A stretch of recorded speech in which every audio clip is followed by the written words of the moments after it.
Okay, and we have a nice representation of the public as well. Okay, call to order. Everyone received the minutes from the last meeting? Yes. Everyone liked the minutes from the last meeting? Move we adopt the minutes from the last meeting? Second? Second. All in favor? Aye. Very good. I have, Fran, we have, as they say, mucho correspondence for you to share. So we'll get that to you. Most of it's emails and stuff, so I'll get it over to you, okay? All relevant. We have any resolutions of decisions? We have no pending resolutions. Dominic, do we? Yes. Okay. Discussion, any discussion? Holding off discussion until after the presentation. Okay, no public hearings tonight. We are now on the one and the sole item on the agenda, Two Girls, One Boy Holding Company, LLC. You are on. Good evening. Bart Lansky. For applicant.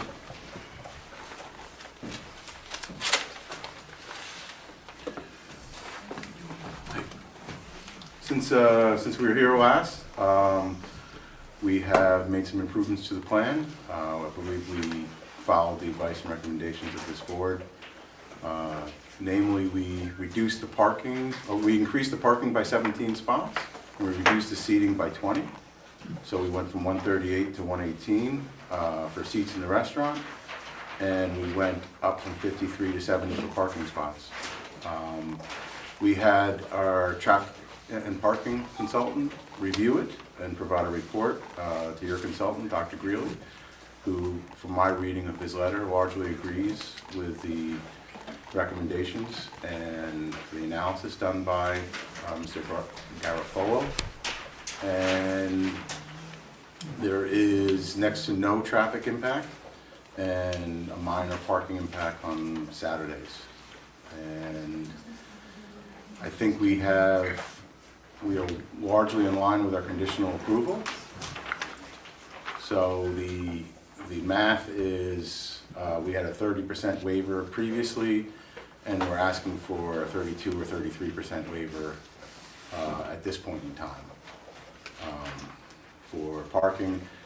The rest of the plans have continued to be cleaned up and distilled and improved, but nothing is incongruent with what we previously submitted. May I interrupt you for a second? Did I mishear you? Did you say that you are seeking a 32 to 33% waiver and not 100% waiver? And that is correct. Thank you. So, as you know, the town board now allows the planning board to issue up to 100% waiver. And there was discussion about us going back and looking at some of the adjoining parking lots and trying to justify a 100% waiver. We went the other direction and sought to add parking, and we picked up 17 spots, and we believe that largely addresses the problem. So, Yeah, with that, that's it? for now, yeah. Okay, Kristen, will solicit your interpretation. Sure, so there's a lot of numbers, so I don't generally get into lots of numbers, but I will just kind of briefly say kind of exactly what the applicant's attorney just said. The number of seats after the discussion last month, the number of seats in the restaurant has been decreased, and the amount of parking has been increased. So they did attempt to address the comments and the discussion that was had here last time. The waiver is, by my calculation, 33% that would be required. The total percentage waiver that was issued in July of last year was 30%, and now their request is 33% based on the latest plans. The applicant provided an Kristen, can I updated. interrupt you? Yes. And I'm sorry to interrupt you, but can you translate that into number of spaces, roughly? The total number of parking spaces now is 70 on the site. No, I mean the 30% to the 33% constitutes about how many spaces? It's a Nothing like how percentage, many. so there was, so because, I don't know how to It's explain. close to 1 space per percent. It's, Okay, so 3 to 4. About 2 spaces. 2 spaces? About 2 spaces. Okay. 30 to 33. Okay, perfect. I'm sorry for interrupting. That's okay. The math teacher in me is, we went from 30% of a smaller number to Right. now 32, 33% of a larger number. So, Right, that's where the social scientists dropped out of the math equation. That's why we have a math teacher on the board. Let's go math teacher. Numbers. oh, that's all you're getting from me on the fly. Okay, It's so about we'll- two spaces per spaces. percent, Okay. per percent, so it's about 6 spaces. Oh. Total.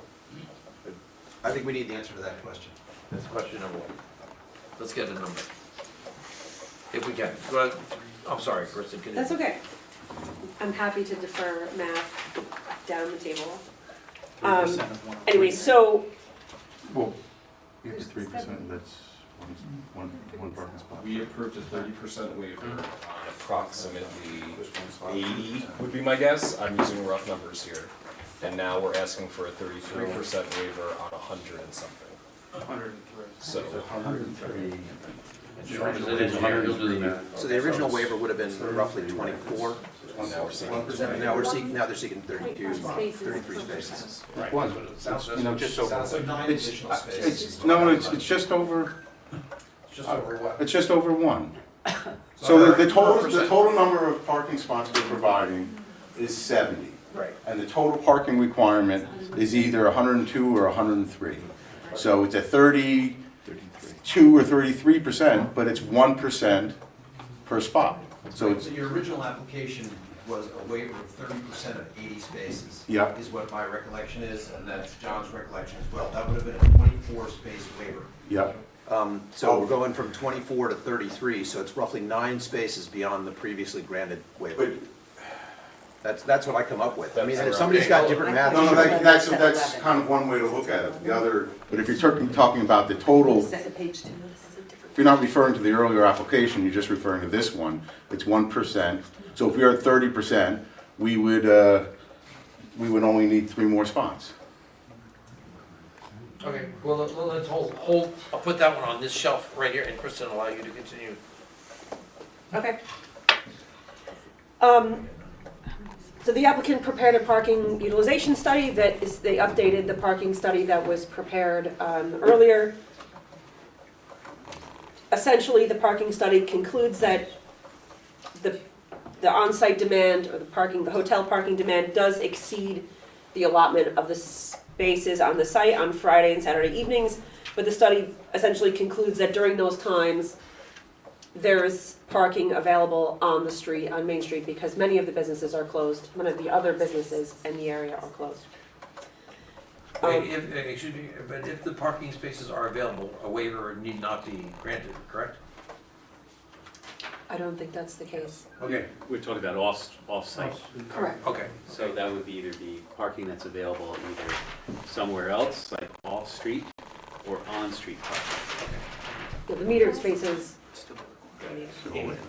I just think I really want to understand, so the 9, we're talking about roughly 9 spaces that we need a waiver for, correct? So there's 9 spaces that would need to be off-site? No, the 33 total, 33 total? yeah, the total, Okay. it's a 33% with 103 spaces required and 70 provided. Okay.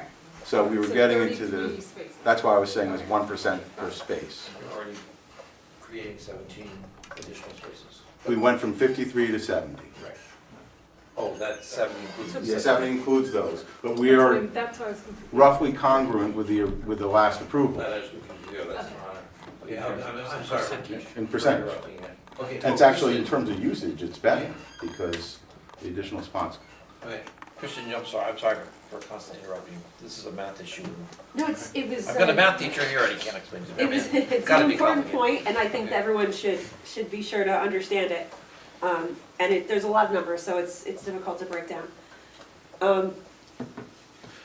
Where was I? So the study, basically, that's the parking study concludes that there are available street spaces on Main Street and in other public lots, and that for the most part, many of the other businesses on Main Street are not open during the peak times of this hotel. That's the gist of the conclusion of the parking study. Otherwise, I did want to point out that the parking spaces that are being added, the new row of 17 spaces, they're on an adjacent tax parcel. I do believe I saw easements in my file from earlier discussions of I need to write a new easement for that. Right, but that, so the easement needs to be either revised or a new easement that includes parking, the maintenance of the parking on a long-term basis. Can I ask, does your count include those 3 spaces behind Fiddlesticks? Does your count include those? No, not, those are on his land, on his site plan.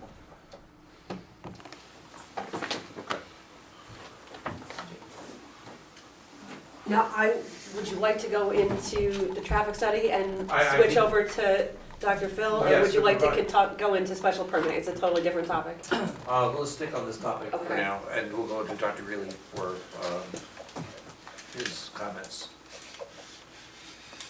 Not to put you on the spot. And how'd you do in math, by the way? Pretty well. Okay. Philip Greeley, Colliers Engineering and Design. So we reviewed the traffic and parking study. They were prepared following typical standards that we use. The data not only focuses on the town code, but also looks at data that's published by the Institute of Transportation Engineers. So that's what we look at in terms of trip generation and peak times, and also in terms of parking. In addition to the code requirements, we look at the ITE parking ratios, and more importantly, it looks at time of day need. So the code is absolute numbers. The traffic study was prepared, standard traffic study procedures. We agree with the trip estimates that are in that study. They will have to get a permit from Orange County DPW for the modifications to their driveway on Main Street. In terms of parking, as I said, the parking study that was prepared looks at the variation or the demand over the course of the day.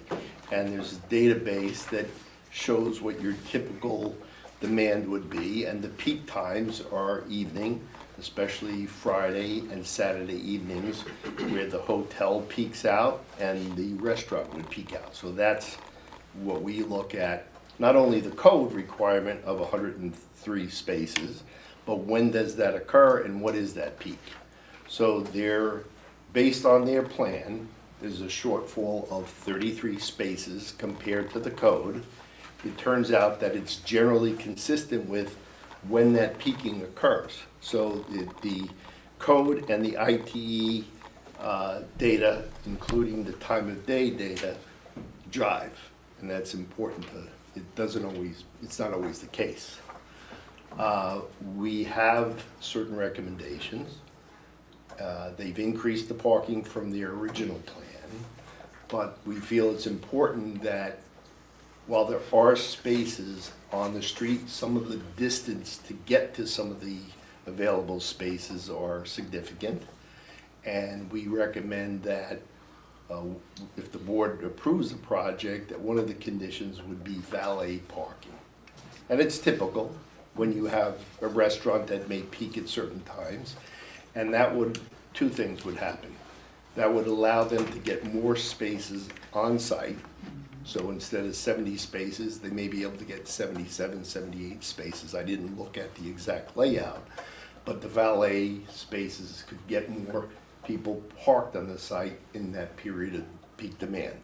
And then in terms of utilization, the distances involved would be more appropriate if you're going to grant the waiver, that takes into account that the spaces aren't, within 100 and 200 feet of the restaurant. So that's a recommendation. And then we also recommend, so this is a special use permit, right? Yes. So part of the approval would be to do a post-occupancy study to see if the valet needs to be continued, number 1. If the valet needs to be expanded or tightened up in terms of the requirements for that. It may have to be extended for other days or other periods, but that's our recommendation. And what would the period of that study be? 2 years or 1 year or? Typically, you would look at somewhere after the facility has opened, you don't want to do it the first week or 2 weeks, you know, where you have, you know, certain occupancy, and you would do it typically within 3 months of that, so you have an understanding in terms of the frequency of the study. You could do it, you know, is the permit annually renewed? It depends on the boards. Yeah, so, I mean, typically you'd want to look at it, you know, maybe once a year. What's the enforcement mechanism there, Phil? Like, let's say that there is a, you know, we come out, it's a year in, we come out, we take a look at the valet thing, and it's not good. What steps does the municipality have? One, you don't have to renew the special use permit, but you could come up with, the applicant could be asked to, okay, you need to expand the hours of your valet.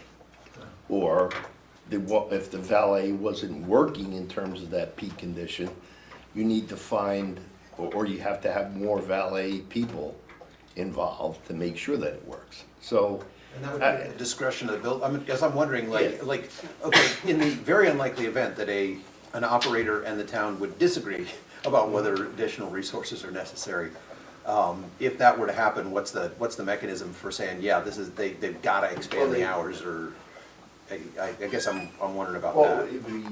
the building inspector would have the ability of controlling what's in the conditions of the site plan approval and the special use permit. And then you would have if it's annually, let's say you did an annual special use permit, they would have to demonstrate that to the board. And Excuse me, Phil, is it typical to have this annual review for 5 years, for 3 years? I mean, at Termini, you wouldn't want to do that forever, I would gather.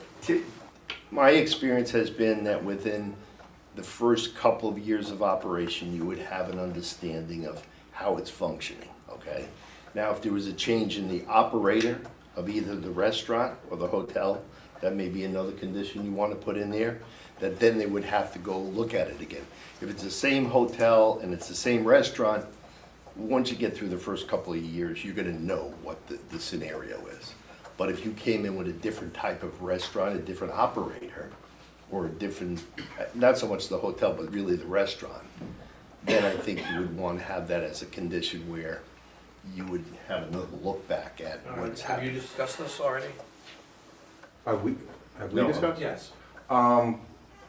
No, we haven't discussed it in-house. Just out of curiosity, how responsive or receptive would you be to such a proposal? Well, I would ask Dr. Greeley, or the restaurant and the hotel, they're counted as, the parking counts are added onto each other.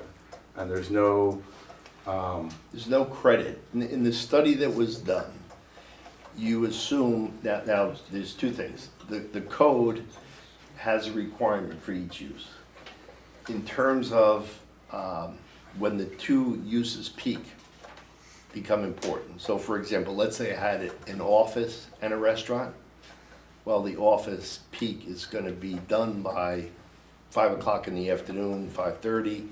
You know, that's when the restaurant starts picking up. So you would have more of a, quote, credit when you have that type of a mixed use. Here with the hotel and the restaurant, they're peaking at the same time. However, it doesn't take any credit for the fact that you may have hotel guests that are using the restaurant. So typically, you would look at somewhere in the order of 20% of the hotel guests dining in the restaurant, no more than that, because people may want to explore other locations or are not eating, but that's a reasonable. How do you calculate employee count in that? I'm sorry? How do you count the employees parking in that? That's included in the code requirements, includes both employees for the restaurant and for the Yeah. hotels. Yes, Okay. it's both. So in terms of, is there any possibility that the actual demand would be less than the 103? Possibly, because there's no credit, but and if you look at the peaking that was in the study, you actually come out like a little bit higher than the 103 spaces. But that's without any credit. If you take the credit, you would be in that range. So the 103 is a reasonable number, and that's what the code requires. So I think you're gonna end up at the right place at the end of the day. And some of those, as I said, if you do valet, you're gonna get some of those spaces on site, so there would be less need for people to park off-site. And in many codes, they have the 1.2 that we have here, but that includes the accessory uses. And so in this code, it sets it up that you can do a waiver after you fully realize everything, but it's understood that in most other municipalities and under the ITE, that number, that initial number just for the hotel rooms includes the accessory uses. And so I don't think we're gonna run over. And we're happy if I have to confer with applicant, but I believe we'd be happy to try a valet service and review it after 3 months and work in that regard. We don't think it's gonna And be you would be long-term happy need. to consider that as a condition of the special use permit? Yes. Okay. Good enough for me. Thank you. Phil, did you get an opportunity to look at utilization of the ambulance corps lot? There's 20 spaces. I believe that's a municipal lot. Correct. Okay, and the utilization rates, at least from my observation, is that super low in that lot since the ambulance corps Yes. vacated. That's correct. But that would be part of when you look at availability within the area. That's why I'm saying it's reasonable that there would be off-site usage. That lot may be one of the prime locations, since it's municipal, where people could park and walk. Or there could be an arrangement that that's where the valet goes first. And that's about 100 feet from the hotel? Yeah, it's right, Yeah. right in the back there. Yeah. But it's your understanding, my main question is, that it's your understanding that that's a municipal lot currently? Yes. That's my understanding. Okay, that's my understanding as well. Sean, does that That's match correct. with your thought? Okay. That's correct. Okay, thank you, Bill. Sean? Kristen, you wanna go back into it? Well, Kristen was finished with the parking part of it, so we're gonna try and finish that segment. Sure. So, as the board knows, the applicant proposed 17 additional spaces on the 325 Main Street, which is adjacent to the lot. Those spaces would be more or less constructed to be utilized like the hotel parking lot, meaning the access would be through the hotel lot. Those additional spaces, when conducted, currently would put the disturbance at approximately 0.8 acres, so 0.2 less than 1 acre. I did ask the applicant to update their disturbance limit to include the plantings that are proposed above the retaining wall, but I don't believe that additional disturbance would throw them above 1 And acre. the line is 1 acre, correct, for the That's SWIP? the threshold for a SWIP is 1 acre. Okay, so this is under the threshold, okay. I did have some technical comments with regards to the grading for that, but again, I don't believe that those comments would increase the disturbance above 1 acre. Great, thank you, Sean. Dominic, do you have any comments? No, sir. Okay. Sean, are those spaces, those 17 spaces, do they end up upsizing some of the stormwater stuff to convey the additional impervious area? That's not been considered by the applicant in an updated drainage study. But from what I recall from that drainage study, I believe the additional impervious surface would not affect the sizing of the drainage. However, That's pending though. correct, my technical comments on the grading asked the applicant to look at the drainage study that was performed. Yeah, because I didn't see any new grates or pickups for that space. Nor do I understand how exactly the parking lot is sloped based on the grading that was proposed. Okay, thank you. Okay, I do believe we have some questions. Would you like to? No, we're good right now. Okay. I have one other question, if that's okay. Please. Since you got Mr. Greeley here. I think that I continue to be concerned about the access on the Verizon building side of, you know, the main entrance of the building. While the striping in there is admirable, I think often striping has proven ineffective in the past at, you know, sort of extruding cars from a pedestrian area. And so I'd like to suggest that a mountable curb would allow continued fire access through that area, but behind the mountable curb, we could do regular sidewalks, and cars would feel very uncomfortable passing over a mountable curb onto something that was, you know, kind of scored and striped like a sidewalk. That sidewalk, of course, would have to be designed to bear the weight of a fire truck so that we maintain fire access. 75,000 pounds. Yeah, but I think a mountable curb, it wouldn't change the paving very much at all from what it is right now. It would just add a 6-inch rise with a slow roll to Is it. that the entrance? Yeah, where you see the blue striping there, what I'm thinking is instead of the blue striping, Perhaps that's a sidewalk, it has a sidewalk look to it, but it's a mountable curb so that fire access is maintained.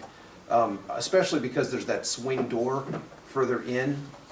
You know, about 2/3 of the way back on the building, there's a swing open door, and I'm very uncomfortable with the swing open door coming into a travelway.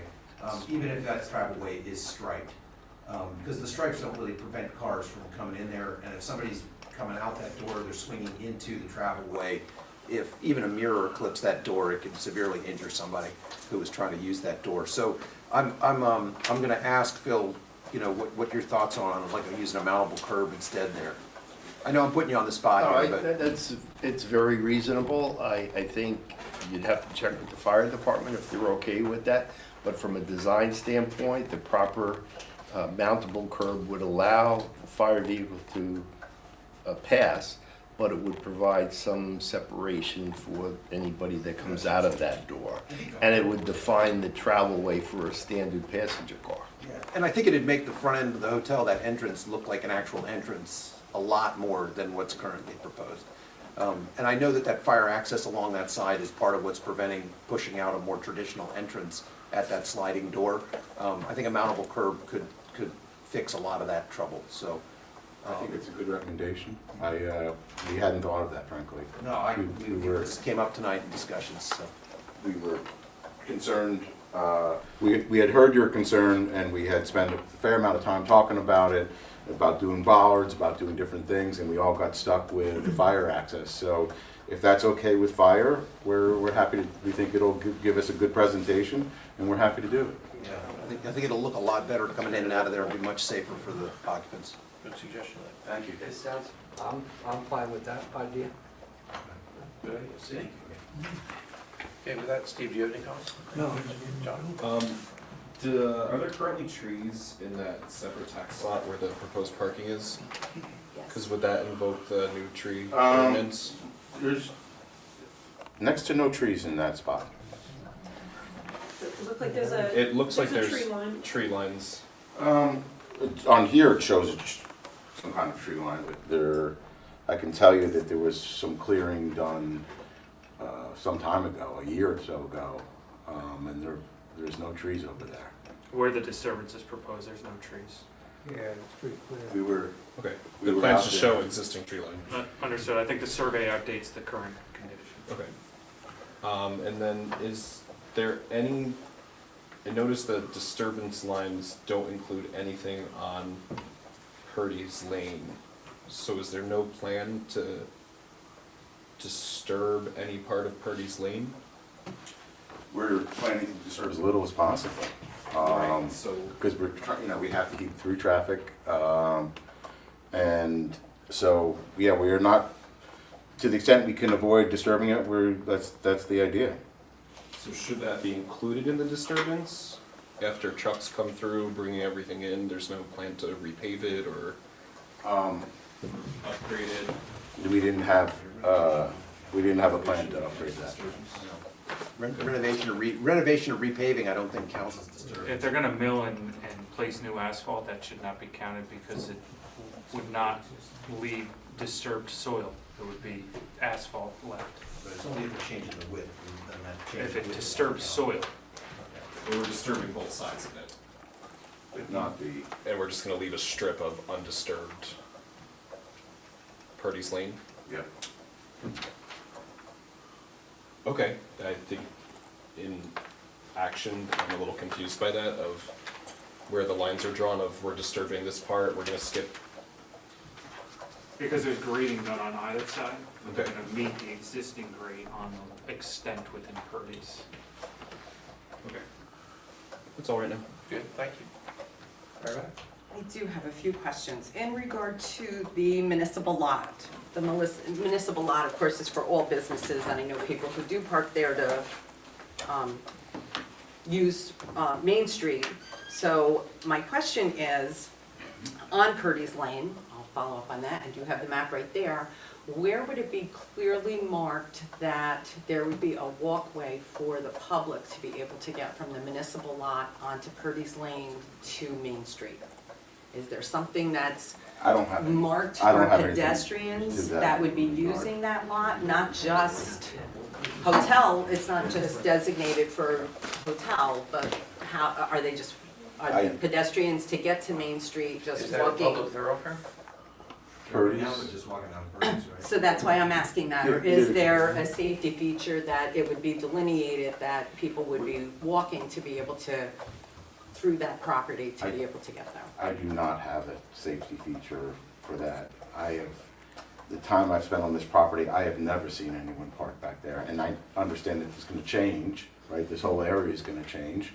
And we're hoping that the hotel does well and that there might be occasional overflow back here. But it's an existing way and people have been navigating it for 100 years and I'm sure they'll still be able to navigate it once there is a little bit more traffic. Well, it wouldn't have been for 100 years because it was a private parking lot for the ambulance corps. This is No, I'm just talking about recently Purdy's for Lane. the Kovac building to have that be a municipal lot. So that's why this is kind of a new proposal for the town and for the residents. Because I'm also thinking about the tenant parking. I know that was included into the tenants that live on Main Street. That would be my other concern. This has been an ongoing concern for the town, the tenants that live on Main Street. There's only limited off-site parking, so in your traffic study. You're talking about residential tenants in other buildings? Correct, on Main Street. So like one car parks on maybe an off-street, but the other secondary car for those tenants would be parked on Main Street. So that would be my concern. If they're going to be relocated to possibly the Kovac lot, I would want to make sure that they would have easy, safe access to Main Street through Purdy's Lane. So that was my question, if that was considered on your map and where No, that would be. it's not considered on the map. Okay, and since tenant parking, again, has been an ongoing issue with the town, in regard to, and snow removal also, because tenant parking could park in a municipal lot before during snow, what is the plan for the hotel for snow removal? We plan to remove the snow when it snows. I'm a little confused by the question. I mean, the owner has very high standards, Hilton has very high standards. We can't operate a hotel without the higher snow removal standards. This is purposely made without raised islands so that it can be plowed well. We have an area back, this portion of the property will probably be crowned and will drain out this way. The rest of this is going to drain out to the street in terms of surface water.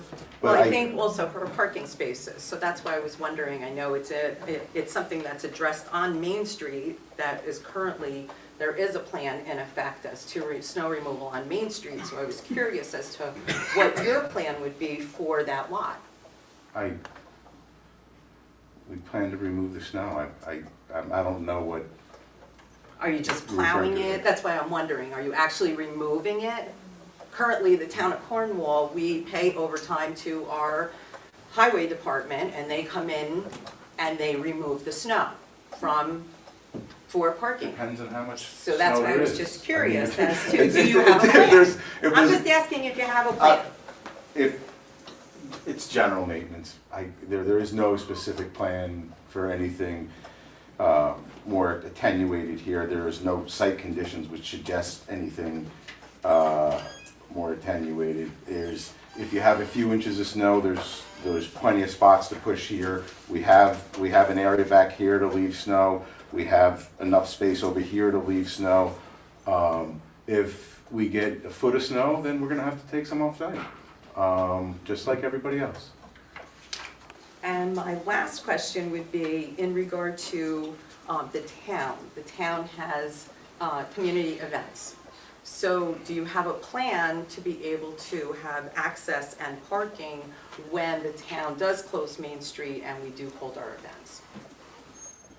Our access is generally off of Main Street.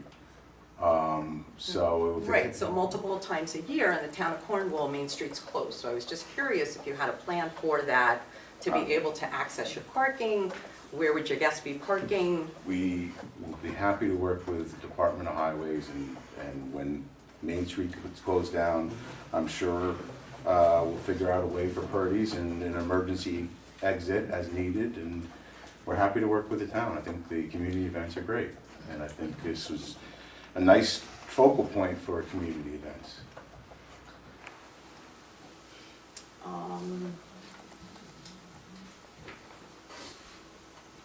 My other question I will hold up on until later, but that covers my parking questions. Okay.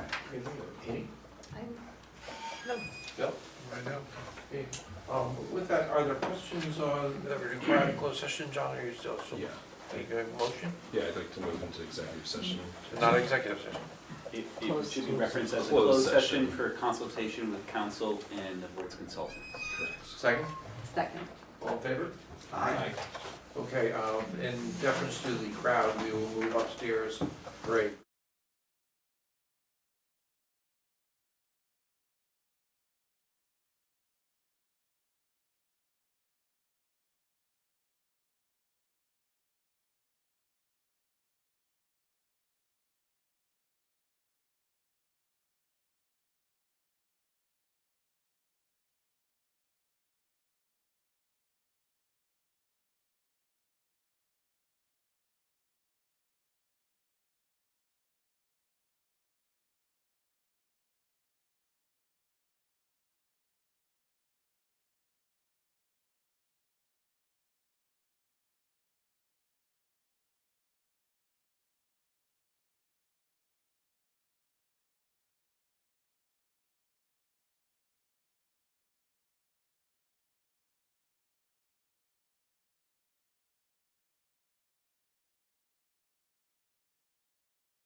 And after discussions related to certain matters of importance to the board, I'm going to ask a motion to have our attorney prepare a resolution for our next meeting related to this project with the following conduits.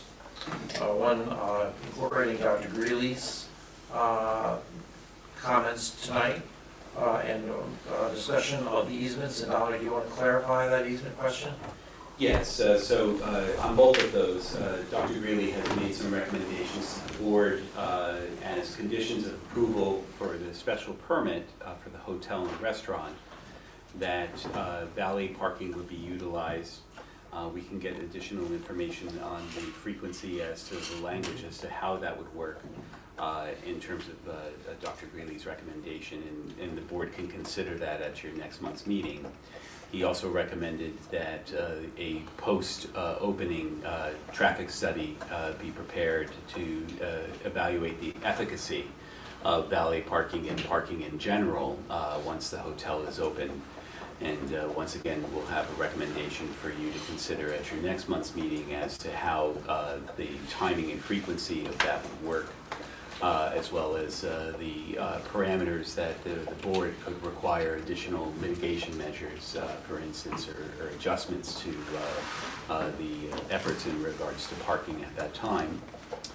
And there would also necessarily be an easement that would need to be provided for the adjacent lot, which is held in separate ownership, common owner, I believe, but in a separate LLC, to permanently link those additional 17 spots that are being proposed on the adjacent lot to the hotel use, regardless of any potential future change in ownership of either one of those lots. Bear in mind that for the October meeting, I did prepare a draft resolution, and so we have a current draft of a conditional final resolution that the board was considering at the October meeting, but now that you have an updated submission, we can match the current submission with the plans, as well as with these particular recommendations, which obviously weren't included previously. Thank you, Dominic. And pursuant to the issue and the question of parking variance, I'm going to ask, Len, would you elaborate? Sure. The applicant currently has on file, and Mr. Kvisco, please correct me if I'm incorrect here, but they currently have on file an approved waiver for 30%. The difference between what's currently being requested, a waiver of 32 or 33%, as stated earlier, and the 30% is relatively small and is actually only going to get you about 12 seats in the restaurant. I'm inclined to let the current waiver stand as is rather than expanding that waiver, and would ask the applicant to match their occupancy to meet that existing waiver. So that's my proposal to the board. Does that need a second? Well, no, I think that you should hear from the, if the board is inclined to that, so let me take a step back in terms of talking about procedurally as to where you're at. So you're absolutely correct. The board did previously grant a 30% waiver for parking much earlier in the process to this project. You did so based on the town code as it existed at that time, which allowed this board to grant up to a 30% waiver. The project also needed variances from the Zoning Board of Appeals, and so the applicant was requesting at that early stage in the process that 30% waiver, because in the absence of getting it, so for instance, if this board was unwilling to grant it, then they would have been able and would have been actually required to apply for a variance for the parking from the Zoning Board of Appeals, in addition to the other variances that they needed. Instead, this board granted the 30% waiver. After that, the town board did change the code, which now provides this board the flexibility of granting up to a 100% waiver. So what a 100% waiver means is that there would be no on-site parking, that all parking would be either off-site somewhere else or on the street. The applicant is requesting a 33% waiver, even though the numbers have certainly increased. The numbers in the restaurant have increased, as well as the number of parking spaces that are being proposed. If I understand you correctly, Mr. Klosky, is you're suggesting that the applicant should adjust their plans to stay within the 30% threshold that the board had previously granted. I think there are suggestions pertaining to that. Did you want to elaborate or you want? Yeah, Okay, Liz, you can elaborate on that You suggestion. know, only that at the time of the 30% waiver consideration, and again, the numbers have changed somewhat. I believe that the hotel contemplated a 50-seat restaurant? 38. 38-seat restaurant, and so the waiver was of a considerably different scale than what's being considered now. The 30% being considered now still provides significant relief to the applicant in terms of parking requirements, and would provide significant town resources to the project in support of that project's success. I think that that's an appropriate sharing of risk between this particular zone and the town, and I think it's consistent with existing use. We would not want to, given the tight nature of our downtown area, completely restrict the expansion of things, uses like a restaurant or a hotel, but at the same time, the town doesn't have an obligation to bear a large portion of the parking requirement for that. So I think that with the combination of Mr. Greeley's suggestion of the valet parking and the existing 30% waiver, I believe the project is right-scaled and appropriate to the setting and meets the requirements under the special use permit. And I know, Dominic, you're gonna work on putting that wording together for us in more detail for next month's meeting. But I think we're on a path right now that's consistent, at least for me, with the requirements of the special use permit in the town code. So that's where I stand. I just want to be clear. I just want to be clear with everybody. I mean, I don't want to hide anything that I'm thinking. Go ahead. We appreciate that the board is looking to maintain the continuity of the conditional use permit, conditional use that and the waiver that you did before. And we agree, we will lower the number of seats in the restaurant and make it so it's 30%. That can be applied to the outdoor space usage. Yeah, so we will reduce some of the seats inside or outside, and then be able to move some chairs depending on the time of year. Hold on, let's talk. 1 minute.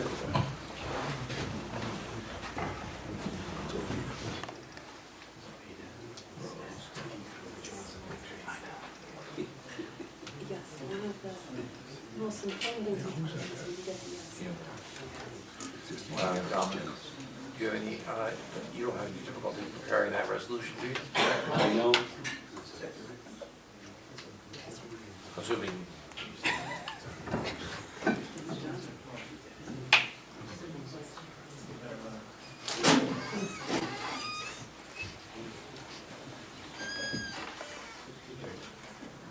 Yeah, Dominic, shall we make it clear that there's a possibility that they can come back and reapply for an expansion of that permit, or is it not? I mean, I don't know that, I mean, it's true of anyone. Yeah, That's what I'm saying. They could go for an amended site plan Right. 2 years into the job. Or a year in the. My apologies. We're just confirming that we're okay with the 30%. Okay, and we would clarify that per any applicant, you're permitted to come back at any time to seek an expansion of that special use permit. And we will be, 3 months from opening, looking to review the parking and the valet, and we don't think the valet will be necessary, but we'll see what the report says at that time. Very good. Very good. Thank you very much. Can I? Yes. Can Go I ahead. just- In regard to the easement, Dominic, I know we had spoken last month about, I had mentioned about having a document with the deeds filed in the county clerk's office. And that was in regard to Purdy's Lane Yes. and the parcels. So it wasn't just for the hotel, it was in regard to the other parcels that were included.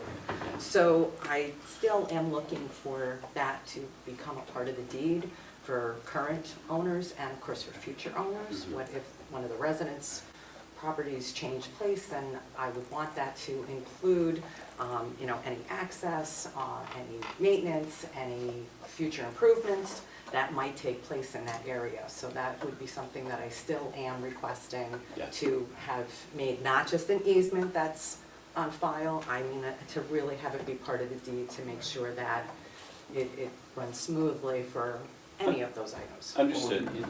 If the easement is filed with the county clerk, it's gonna come up in any title search. Yes, but I think, if I may, what Mary Beth is referring to is the fact that there's going to be an obligation to maintain Purdy's Lane. That's going to fall on this hotel. That's part of this approval. Correct. And we can look at making sure that that's memorialized in the chain of title as well. Correct, that's what I would be looking for. As I give so much land each summer, or each spring to Black Rock Fish and Game Club, I would, want that to be in the record permanently Understood. for anything that might come up. What's the purpose of that? Well, if the hotel was to change hands in the future, For the residents, I'm not just talking What about the residents hotel, are you I'm talking referring to? about the other parcels that would be involved in Purdy's Lane. They could actually sell, they could change ownership, so it would be for every aspect, not just for you, it's for, to well, have that also. if I may, to be clear though, like, the board can't require this applicant to record something in the chain of title in parcels that they don't own or control. Right. So, So- and So as an amendment or something, So for right. the adjacent parcel that is occupied by Fiddlesticks is not this applicant, and they don't own it, so we've already received the consent from that owner for the improvements that, and then also the construction disturbance that's going to occur. But requiring them to record something in the chain of title would be above and beyond, in my opinion, But we can require something in the chain of title for this hotel as well as for the Obremski lot, that make sure that those lots are tied together irrevocably. I'm sorry, but it's a condition of the special use permit. I don't understand why it would ever need to be more than that. You have the entire enforcement mechanism which exists in every municipality available. Somebody asked about it earlier, but you have a building inspector, if something's wrong, he issues a violation, he takes us to court, and they require us to come back to the planning board. And they can revoke the special use permit, and there's a substantive investment going here, which is, no one's gonna not plow the snow or not maintain the driveway so that, and potentially lose their special use permit. That's, that's what happens all over the world. Nobody requires us to go in the chain of title of other people's properties. I'm agreeing, so. It's outside of the. But it would be for the Obremski property. Yes. So for instance, let's just break it down for a moment. So, there's going to be parking available on the Obremski lot for the benefit of the hotel and the restaurant. There's going to necessarily be an obligation for the hotel operator to make sure that those spaces are cleaned and cleared of snow. Yes. That's what we're talking about. That's it. So that easement that, for the benefit of the hotel on the Obremski lot, is going to say that not only can you park there, Yeah, but you must clear it and keep it clear. no problem with that. That's what we're, I think, so let's just. It sounded more. Okay, with that, we happy? Good. Well, I think we should have a motion. Oh, we are. I'm going to ask for a motion right now. Yeah, so I move. The environmental, Sorry. that's gonna be included, that was also, Sorry? It'll be prepared for next week, yes. Yes. We'll revise Thank that day. just to have that on the minutes. Yeah. Okay. Right, so I move that we instruct the planning board's attorney to prepare a conditional final approval at this point, is that correct? So we actually need to update one that To was update, prepared to for update the October. conditional final approval, which were prepared previously, to include many of the items Discussed tonight, including, the long list that was provided by our Dr. Greeley's comments, the earlier, easements, et cetera. and including the mountable curbing that I suggested earlier. And also to update, I guess, the neg deck, right? Both of those things have to be. Great. Okay, I'll have a second. Second. All in favor? Aye. Unanimous, thank you. Thank you. Okay, and with that, John, you had nothing to, thank you, we're done. Well, we have a different issue, the comment, we have one last thing you and I talked about. about the notice in the meetings. Notes in the meeting. Request that we put on the Oh, list. at 6:30. Okay, I with didn't that, think we needed to discuss that. okay, I'm fine not discussing that. okay, fine. No Yeah. issue. That was, Everyone's aware of what that is? that was for Dominic. Okay, okay, thank you very much. Okay, I'll ask for a motion to adjourn. So moved. Second, Second? in favor? Aye. Very good, nice job.